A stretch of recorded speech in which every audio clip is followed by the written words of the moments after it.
In the heart of Staffordshire, carved into stone and left in plain sight, lies a message nobody's ever deciphered. Just 10 letters with no key and no explanation. It's a code that's resisted every attempt to break it for the last 250 years.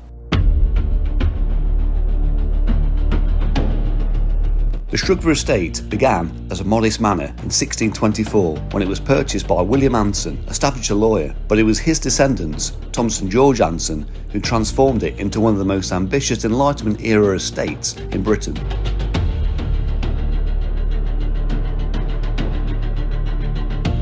Tucked away in the garden stands the Shepherd's Monument. It was commissioned by Thomas Anson and it reproduces, but in mirror image, Nicholas Poussin's painting Et in Arcadia Ego. The scene shows 3 shepherds and a woman gathered around a tomb and they're staring at an inscription carved into its surface.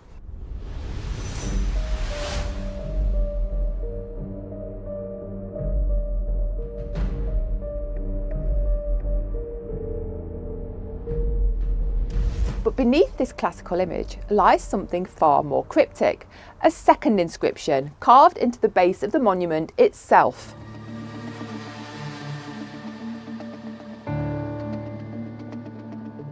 There are 10 letters in the inscription. The outer pair, D and M, have been widely interpreted to stand for Dis Manibus, which means to the main spirits, and it's the pagan Roman version of the RIP that we see on modern tombstones. But the central string of letters has never been successfully decoded.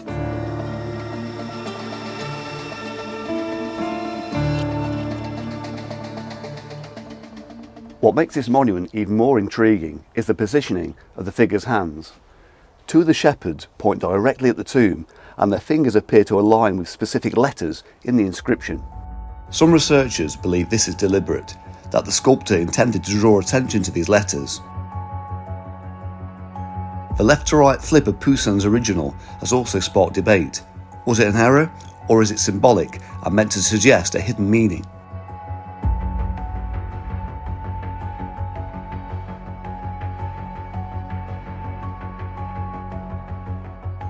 Among those who've tried to decipher it were Charles Dickens and Charles Darwin. They both examined the inscription, but neither could find a solution. They were 2 of the most curious minds of the 19th century, but neither of them could crack the code. The inscription even attracted the attention of code breakers from Bletchley Park, but despite their success cracking Nazi codes during World War II, the Shugborough Code had them stumped.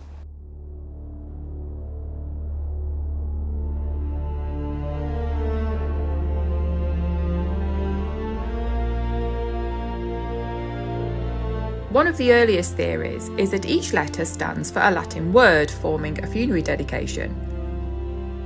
In 1951, the novelist and translator Oliver Stone proposed the phrase Optimi exordis, optimi sororis, vidus amantissimus vovit virtutibus. But Latin scholars have criticised this translation. This grammar is awkward and the structure has been forced to fit the letters. It's also not a phrase found in any known Latin funerary dedication. Basically, just a poor fit. Another theory links the letters to a Latin version of Ecclesiastes 12 verse 8. The speaker says all is vanity, vanity of vanities. Again, the Latin is strained. The phrase isn't standard and the grammar is inconsistent. It just doesn't work. The Bletchley Park analysts reportedly examined the sequence, but found no pattern consistent with known cipher systems. Some have tried treating the letters as coordinates, musical notes, or even navigational markers. But none of these approaches have yet yielded a coherent result. But among the most persistent and controversial theories about the Shugborough inscription is its alleged connection to the Knights Templar and the Holy Grail. This idea gained traction in the 1980s when the best-selling book The Holy Blood and the Holy Grail suggested that Nicholas Poussin's painting Et in Arcadia Ego contained hidden clues to the Grail's location. The author speculated that Poussin was linked to a secret society known as the Priory of Sion, and that the tomb in the painting marked a real burial site of immense significance.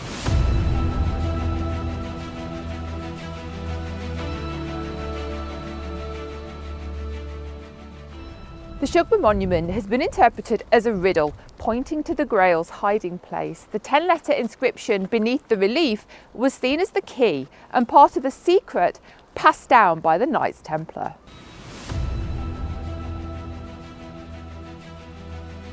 Some theorists claimed the letters marked a location, perhaps in southern France, an area often linked to Grail legends. Books like the Da Vinci Code helped fuel the fire, and the Shugborough Code became part of a global mystery.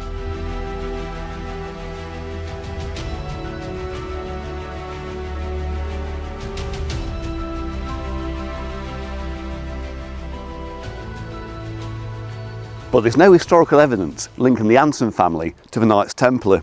Even the authors of the Holy Blood and the Holy Grail made only a passing reference to Shugborough, offering no solution to the code. Still, the theory persists, and not because it's proven, but because it's compelling. The idea that a quiet English country estate is hiding a secret of global significance is hard to resist. And in the absence of a definitive answer, the Shugborough Code remains a blank canvas for speculation.